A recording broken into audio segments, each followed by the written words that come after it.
Às vezes, são 2 os administradores. E, às vezes, essa cláusula, ela requer que os 2 administradores assinem conjuntamente todos os atos da empresa.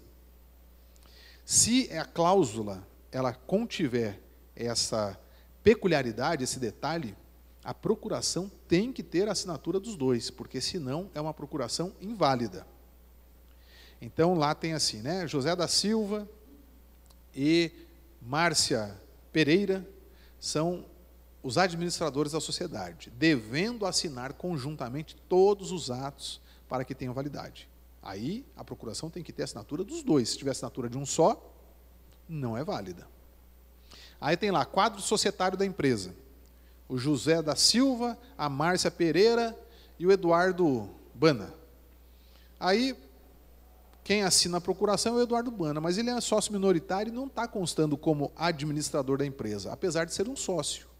Ele pode outorgar procuração? Não pode. Apesar de ser um sócio, ele não tem poderes de administração da sociedade. Então, ele não pode passar a procuração para qualquer um representar aquela pessoa jurídica. Então, pessoal, depois que os envelopes são entregues, o licitante não pode mais desistir de participar da licitação. A entrega do envelope vincula a participação dele e ele vai até o final com aquela proposta. Se a proposta dele for a vencedora, ele for convocado para assinar o contrato, ele está obrigado a assinar o contrato.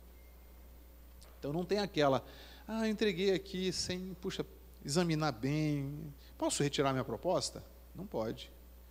Proposta entregue vincula você às futuras obrigações eventuais aí de um contrato.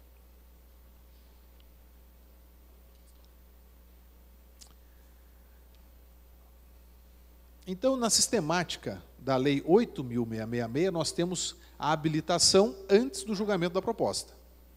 Tá? Então, o que a gente verifica no momento da habilitação? Nós temos verificações aqui, pessoal, de 4 ordens. Verificação da habilitação jurídica. Para que a gente faz a habilitação jurídica? Ou melhor, antes de perguntar por que a gente faz a habilitação jurídica, por que a gente faz a habilitação? Qual que é a necessidade da gente habilitar? Lucélia. Para ver se a empresa é idônea, se a empresa existe realmente, né? Às vezes... Você falou a palavra correta, para saber se a empresa é idônea. Idoneidade em diversos aspectos. Tá? Idoneidade em todos esses aspectos aqui. A empresa que é idônea é uma empresa apta, é uma empresa que tem, que reúne condições de contratar com a administração. A gente faz licitação, a gente faz habilitação, pessoal, porque nós não podemos nos aventurar a contratar quem não detenha a capacidade, quem não detenha a técnica, né, quem não reúna condições para cumprir com o objeto da licitação. Por quê? Porque nós estamos atendendo ao interesse público e nós temos que zelar do interesse público. Quem vier contratar conosco tem que demonstrar que tem condições de contratar conosco. Por isso que a gente faz habilitação. Então, habilitação jurídica. Por que a gente faz habilitação jurídica? Porque, em geral, nós estamos lidando com pessoas jurídicas, não pessoas físicas. Né? E a pessoa jurídica, ela não tem uma existência material, ela tem uma existência no mundo da ficção. A gente não consegue ver a Unipública, por exemplo, porque isso aqui não é a Unipública. Aqui é um imóvel que a Unipública está usando para desenvolver as suas atividades. A Unipública é invisível. Como é invisível também o município. Qual é o seu município? Boa Ventura de São Roque. É invisível. É uma ficção. O que existe lá é um pedaço de terra. E ali convencionou-se a chamar de Boa Ventura de São Roque. Pode mudar de nome esse município um dia? Pode. Então, tranquilidade. Deixa de existir Boa Ventura para existir um outro. Boa Ventura de São Roque. Pode ficar só São Roque. Tirar o Boa Ventura. Né? Então, a gente não enxerga. A prefeitura, a gente enxerga a prefeitura? Não, tem as instalações da prefeitura. Né? Então, amigos, as pessoas jurídicas elas precisam ser comprovadas documentalmente. Por isso que a gente faz a habilitação jurídica, para saber se de fato e de direito aquela pessoa existe. Tá? Então, a gente vê o contrato social, a gente pede também ali naquele momento a autorização de funcionamento, se for uma atividade regulada, né, que exija, da qual se exija esse tipo de documentação. Por exemplo, para funcionar no ramo da segurança privada, tem que ter autorização de funcionamento do Ministério da Justiça, né? Isso diz respeito a essa habilitação jurídica dela. Tá? Se for uma pessoa física a ser contratada, ela tem que demonstrar que ela é ela. Então, ela traz sua identidade, seu CPF, né, documentação que permita identificar que aquela pessoa, de fato, é aquela pessoa. Tá? Regularidade fiscal é não estar devendo tributos, né, para as pessoas jurídicas aí de direito público, né, envolvidas na contratação. Se é no âmbito da União, é no âmbito da União. Né, são os documentos, as certidões negativas federais. Se é no âmbito do Estado, as federais e as estaduais. Se é no âmbito do município, né, algumas federais, algumas municipais. Né? Então, habilitação do ponto de vista da regularidade fiscal. Fiscal e trabalhista. Porque nós também temos hoje o dever de retirar aquela documentação, certidão negativa de débitos trabalhistas, para saber se a empresa não tem condenação trabalhista não adimplida. Né? Se ele tiver certidão positiva trabalhista, se ele estiver devendo os seus trabalhadores por ações judiciais com trânsito em julgado, né, condenações ali pendentes, ele não pode participar de licitação. Capacitação técnica. A gente verifica se a empresa tem capacitação técnica para saber se ela tem condições de executar um serviço com boa qualidade.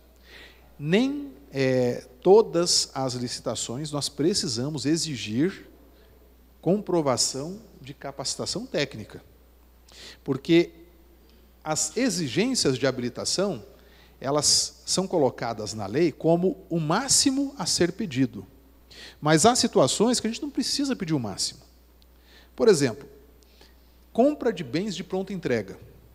Para que eu vou precisar saber se a empresa ela detém capacitação técnica em situações semelhantes anteriores, se o que ela vai fazer se resume a meramente entregar? Então, eu não preciso pedir atestado de capacitação técnica para isso. Tá? É diferente, por exemplo, de executar um serviço de prestação continuada. A gente está contratando, por exemplo, serviço de limpeza, né? Serventes que vão ficar anos e anos trabalhando conosco. A empresa tem que demonstrar que já executou aquele tipo de serviço, que detém a técnica de gerenciamento do seu próprio pessoal. Né? Então, aí sim nós podemos exigir um atestado de capacidade técnica, porque é relevante para a prestação do objeto que queremos contratar. Capacitação econômico-financeira. Também não é toda a situação que nós precisamos pedir isso. Se é de pronta entrega, para que eu vou querer saber como é que está a vida financeira da empresa? Né? Diferente de um contrato de longa duração conosco, né?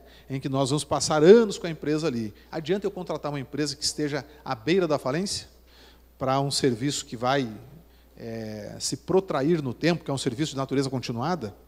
Né? Eu não posso contratar com empresa que esteja em recuperação judicial, em processo falimentar, porque é muito provável que ela vai me dar problemas. Né? Então, eu tenho que contratar empresa com a saúde financeira adequada, regular, que me dê essa tranquilidade de poder contar com ela ao longo desse tempo de contrato. Então, aqui nós temos o balanço patrimonial, né? Nós temos as declarações negativas de falência e recuperação judicial. Né?